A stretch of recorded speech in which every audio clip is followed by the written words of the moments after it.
Hello everybody, welcome back to my channel. My name is Maureen O'Connor from Quilters Heaven in Northbrook, Illinois, and I am the Opinionated Quilter. Today's episode, number 70, is half rectangle triangles. Try to say that 3 times fast.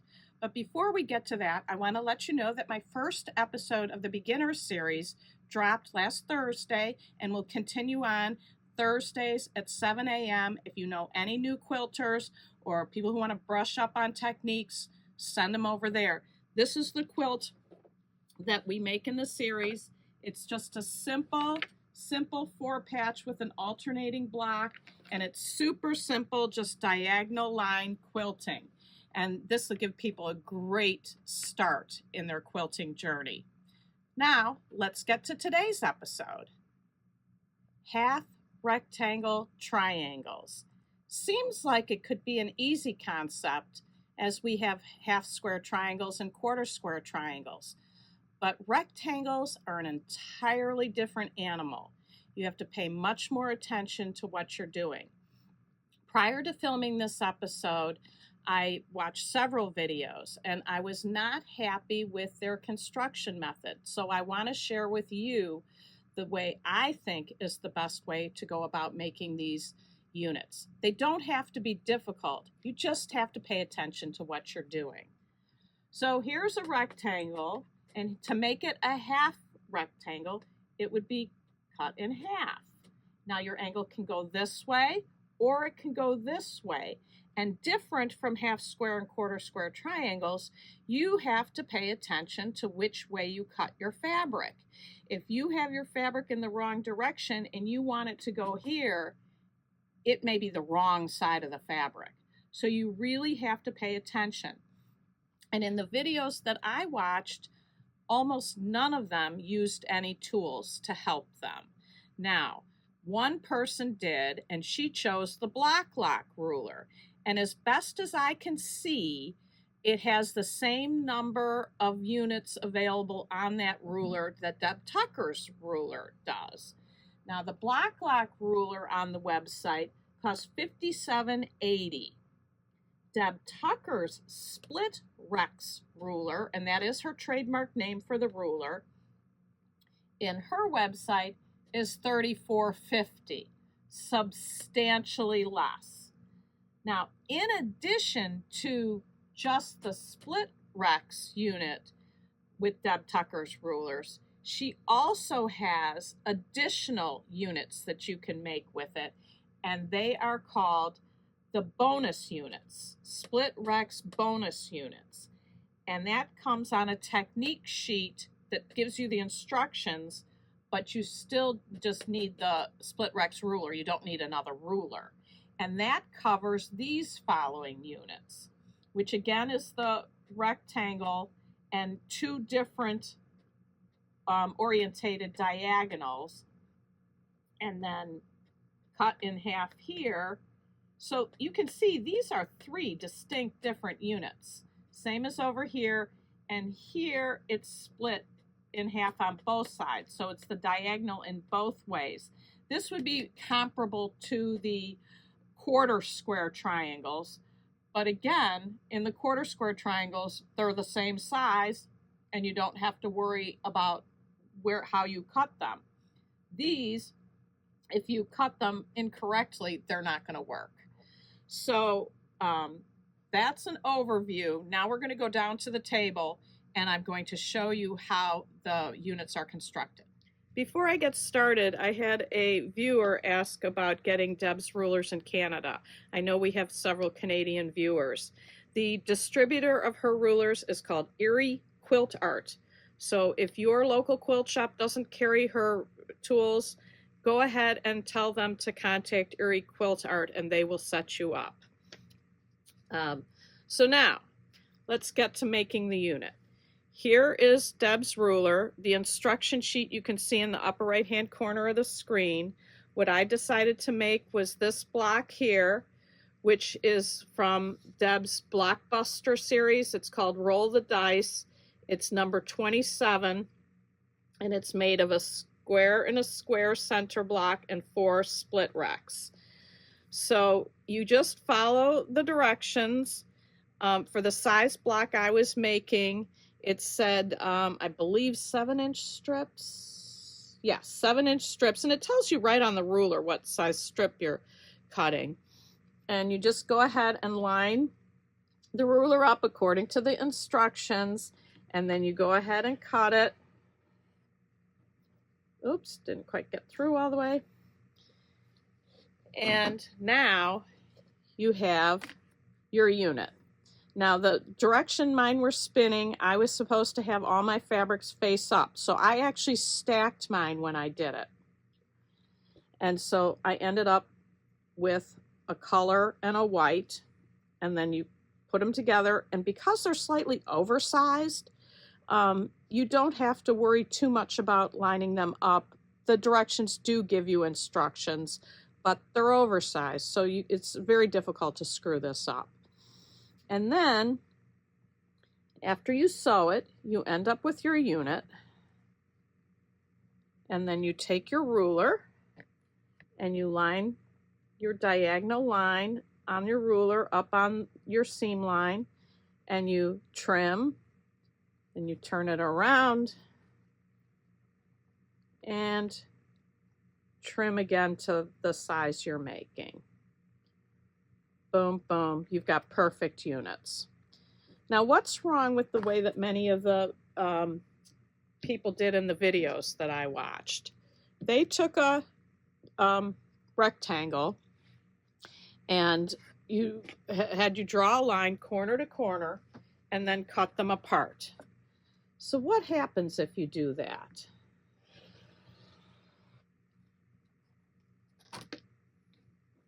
Can you see immediately what's different? You have these points down here, these really pointy points. How is that different from mine? Mine has a blunt end, and that accounts for your seam allowance. Once you start sewing these into projects, you don't know where your other piece is supposed to come. To the end, here, where does it come? And that's how you can end up cutting off points. In fact, in one video I watched, the presenter showed these Christmas trees, or I should say trees. I think she used Christmas fabric. And her points were cut off. And she pointed it out and said, I give you permission to not worry about cut off points. Well, nobody needs permission to cut off points, first of all. But you need to tell the person how to cut the units so that you don't cut off the points. And that's what Deb Tucker's ruler does. And I believe Block Lock does too, but I don't use theirs. I'm obviously a Deb Tucker fan, and her ruler's much less expensive on top of it. So that is the split Rex. You do have to follow the directions for your angles, have your pieces all face up or pieces all face down, or half one way, half the other way. You have to know how your pieces go. But if you just follow the directions and stay organized, you definitely can do it. So now let's move on to the bonus units. Here's an example of the split Rex bonus units. And I decided to use this blockbuster pattern from Deb that's called Tiffany, and it's number 69. We've talked before about free resources. All these blockbuster blocks are all free from Deb, and they make great uses of her tools. So I decided to make that pattern, and I show you here the 3 different pieces that come into play, and you use your ruler to cut all 3 of these. And one of the videos that I watched, she actually made paper templates for these pieces. And sure, that would work, but after a while the paper template usually gets caught or crumpled, and it's only one size. With Deb's, I think it's 8 sizes that are in that ruler. So it covers a lot. So to do these units, you need the technique sheet, and it gives you the whole chart of what sizes to cut.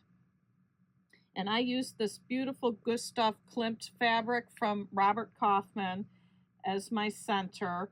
This is also from the collection, and the other two are just picked from the store to go with it. And here are the units that would be made from here. They give you the instructions on how to cut them, how to sew them together, and then how to trim them down. That's all included in the ruler. All the lines are there to make it easy. And I want to show you how well this came together. And I think I'm going to move this closer to the camera so you can see it. These pieces just meet perfectly. You can see where the blues meet perfectly and the reds. The points are great. And I didn't finish putting them together because I wanted you to see that there is seam allowance. The way you cut off your points is if you don't have enough seam allowance. If this, for example, was cut here above my ruler, and then you sewed with a 1/4 inch seam allowance here, the point would be cut off. I sewed these together, and you can see each and every one has seam allowance, so that when they do get sewn together, no points are going to be cut off. Now, I sewed this piece to here, and I was like, boy, there's almost no seam allowance. What happened? I thought I had them matched up perfectly and put them through the sewing machine. I looked on the other side, and I could see that this piece was not correctly placed. It wasn't even with the edge of this piece, hence there wasn't enough seam allowance. I ripped that little tiny seam, no problem, and sewed it correctly, and magically there's seam allowance. So as you're putting together your pieces, you want to see that when you sew at a 1/4 inch, that you will still have your points showing. And this will come together just beautifully.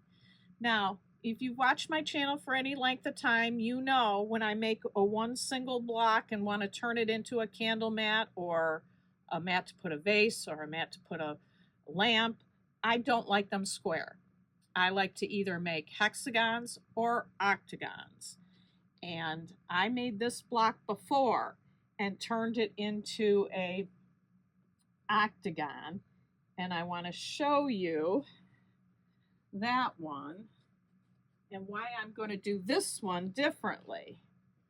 This is the block I made before, the same Tiffany block, and I cut off the corners to make it an octagon. So to see how I did that, here's a copy of the pattern. And what I did was I went like this. Well, if you see, here's my bonus unit, and I cut a really good big chunk off of it. And I thought, why am I doing all the work to make these pieces come together perfectly and then cut 1/3 of it off? It didn't make sense to me. So with the new one that I've pieced, I've decided to add, like I did on this one. I don't know if you saw this video, it was some time ago, but I cut these 120-degree pieces to put on all 4 sides of the square, and it becomes an octagon. So that's what I'm going to do with my Gustav Klimt one, is cut pieces. I haven't decided which fabric yet, and I might put a border on first, but that's the way to solve it if you don't want to cut it down. So that's just an idea. It really has nothing to do with the split Rex unit, but it's an idea of what you can do to make things a shape you want it to be. So that's our episode today. If you have any comments, please drop them on down, and please like, share, and subscribe. And until next time, happy sewing.